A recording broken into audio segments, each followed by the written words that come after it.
ये वामपंथ और नक्सली विचारधारा के लोग एक तो देश के प्रमुख विश्वविद्यालयों में नजर आते हैं, दूसरे देश के वन क्षेत्रों वाले राज्यों में। क्या कारण है कि इन दोनों जगहों पर ये लोग ज्यादा आसानी से फलते फूलते हैं? देखिए, आप कभी ये जो टर्मिनोलॉजी, जो लेक्सिकन यूज होता है, वो उस पर ध्यान दीजिएगा। गून्स ऑफ एबीवीपी, जो एक स्टूडेंट विंग है, वो गून हो गया। जो मर्डरस विचारधारा वाला है, जो नाचता है, जब 73 सीआरपीएफ वाले मरते हैं, वो नाचने वाला को लिबरल बोल रहे हैं। He is liberal and educated. दूसरा, जो राष्ट्र की बात करे, वो गून। ठीक है। उसके बाद एक लेक्सिकन है इनका, फ्रिंज एलिमेंट्स। ये जानते हैं फ्रिंज एलिमेंट्स एक्चुअली कौन है?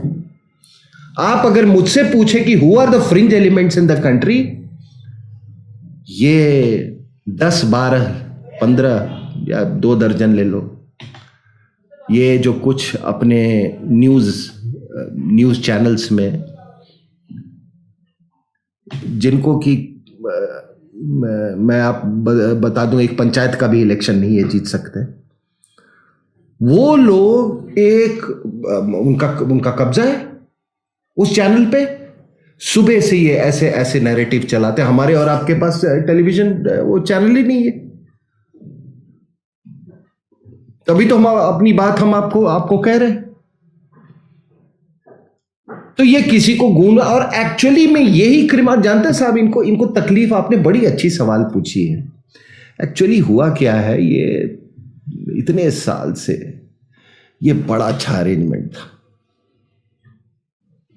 खाओ, कमाओ, दुकानें चलाओ, बाहर की विचारधारा लाओ, बाहर से लीडर इंपोर्ट करके लाओ। अरे इंपोर्टेड लीडर भी तो तभी चलेगा ना जब आप इंपोर्टेड आइडियाज प्रोपोगेट करोगे। अब हुआ क्या है, इनकी दुकानें बंद हो गई हैं। इनके खाने पीने जो रूटीन इन्होंने बना रखा है, हाँ, जो दुकानें इनकी जो चलती थी, जो खाने पीने का इनका वो अलग से जो आता था इनका, वो बंद हो गई हैं। अब कोई किसी कमेटी का मेंबर है, कोई किसी कमेटी का मेंबर है। साहब एक बात बताओ, ये मुझे इस सरकार पे हैरानी होती है कि ये जो प्रॉक्सी वॉर जो चलाया जा रहा है, जिसका दूसरे कंपोनेंट का, वो उन यूनिवर्सिटी से, उन संस्थानों से चल रहा है जहां पर गवर्नमेंट जिसका फंडिंग करती है। और ये नालायक प्रोफेसर्स जो कि अपने ही फेलियर स्टूडेंट को प्रमोट कर रहे हैं और उनके भक्त हो गए हैं, उनके इंटेलेक्ट के, उन लोगों को आप उनका कोई परफॉर्मेंस जजमेंट नहीं है? आपने उनको कैंपस के अंदर घर दे रखा है। ये क्या सिस्टम है साहब? ये लड़ाई को आप पैसे दें इस कंपोनेंट को, और फिर आप जवानों से आप एक्सपेक्ट करते हो कि वो तो अपनी जाने दें। मुझे ये बात समझ में नहीं आई। क्या इस विचारधारा के लोग देश के कुछ कमजोर कानूनों का ही दुरुपयोग करते हैं? सर एक चीज आप बताइए, ये ठीक है, अगर आपने नेशन स्टेट बनाया है तो कोई नेशनल फिलॉसफी भी तो होगी आपकी। तभी आपके लोगों ने डिसाइड किया कि चलो ये भारत जो है हमारा, इसको एक नेशन स्टेट बनाए। नेशनहुड किसको बोलते हैं? भाषा, संस्कृति, geographical integrity, psychological integrity, cultural integrity, उसको बोलते हैं ये नेशन। और फिर आपने उसको स्टेट बनाया।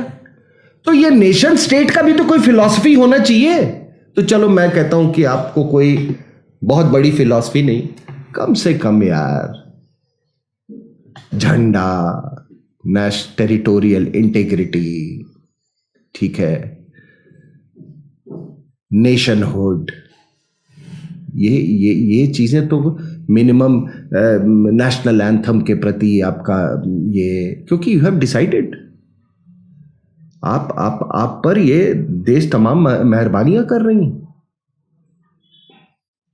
तो आप तो बोलोगे कि फिर आप जाके उठ के खड़ा, कि नहीं आपकी हिम्मत है तो जाके बोलो कि वो जो सुप्रीम कोर्ट ने जो जजमेंट दिया है ये नेशनल एंथम पर, मैं जजेस से जाके आप लड़ाई करो, आप बोलो कि आप लिबरल नहीं हो। जो लोग सेना से रिटायर कर जाते हैं या ब्यूरोक्रेट्स जो रिटायर कर जाते हैं, वे नक्सली गतिविधियों और वामपंथी विचारधारा के समर्थन में टीवी पर सामने आने लगे हैं, अखबारों में आर्टिकल लिखने लगे हैं। ऐसा क्यों हो रहा है? अभी मैं पढ़ रहा था, एक कुछ पेपर्स डिक्लासिफाई हुए हैं इसके केजीबी के, तो उसमें ये पूरा लिखा हुआ है। उन्होंने, ये 80s की बात कर रहा हूँ मैं, एक साल में उन्होंने कहा हमने 16,000 आर्टिकल्स प्लांट किए थे न्यूज़पेपर्स।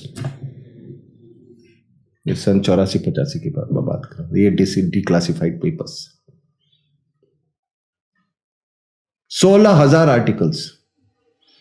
आप समझ जाओ कि तो ये फ्रिंज एलिमेंट्स तो ये हैं, ये लोग जिनकी आप बात कर रहे हो ये फ्रिंज एलिमेंट्स हैं, बाकी सभी देशभक्त। फ्रिंज एलिमेंट्स ये हैं, ये अंग्रेजी बोलने वाले हैं और इनको यही तकलीफ है। अगर देश इन लोगों को सुरक्षा के लिए खतरा मान ले, एक समस्या मान ले, एक बीमारी मान ले, तो इसके इलाज के लिए हमारी सरकार, जनता और देश के युवाओं को क्या करना चाहिए? आपने बहुत अच्छा सवाल किया। और देखिए, जब मैं नेशनहुड की बात कर रहा था तो ऐसा नहीं है कि हमारे पास एग्जाम्पल्स नहीं है, हमारे यहाँ एग्जाम्पल्स। आप कल्चरल नेशनलिज्म की आप बात करो तो आप इंडोनेशिया एक उदाहरण है। चाहे आप किसी भी धर्म को हो, वो अपने पूर्वज को कितना प्यार करते हैं। आप वहाँ पर आप उनकी करेंसी देख लो इंडोनेशिया की, उनका जो एयरलाइंस है उसका नाम है गरुड़ एयरलाइंस, उनकी जो डोमेस्टिक एयरलाइंस है उसका जटायु एयरलाइंस है। आप बाली जाओ, आप जैसे ही आप जब वो एयरपोर्ट से निकलते हो तो आपको पहला चीज़ वो दिखाई देता है, वो एक बहुत बड़ा सा एक स्कल्पचर है कि महाभारत का में जो गीता का उपदेश है वो है। तो ये अब आप कहते हो कि इंडोनेशिया, ये एग्जाम्पल किसी को नहीं ये रास आता है, तो आपको थोड़ा रीथिंक करना होगा अपने पूरे नेशनहुड में। दूसरा ये है कि साहब देखो, डेमोक्रेसी का मतलब ही होता है कि इलेक्शंस में जब आपकी विचारधारा जब डिफीटेड हो गई है तो इस तरह के देशद्रोह के जो मामले हैं और जो ये एक्टिविटीज ऑर्गेनाइज हो रहे हैं उसकी कोई जगह नहीं है। आप एजिटेशन कर सकते हो, हक मांग सकते हो, अपनी राय रख सकते हैं एजिटेशन करके, वो सब कुछ जायज़ है, लेकिन आप ये नहीं कह सकते कि तो मैं तो एजिटेशन कर रहा हूँ जी कि देश के 2 टुकड़े हो जाए, मैं तो एजिटेशन कर रहा हूँ जी कि कश्मीर दे दो जी, मैं तो एजिटेशन कर रहा हूँ कि पाकिस्तान के खिलाफ लड़ाई नहीं हो, मैं तो कह रहा हूँ जी कि आप एजिटेशन कर रहा हूँ कि पाकिस्तान ने 26 से 11 किया ही नहीं है तो हिंदुओं की साजिश थी।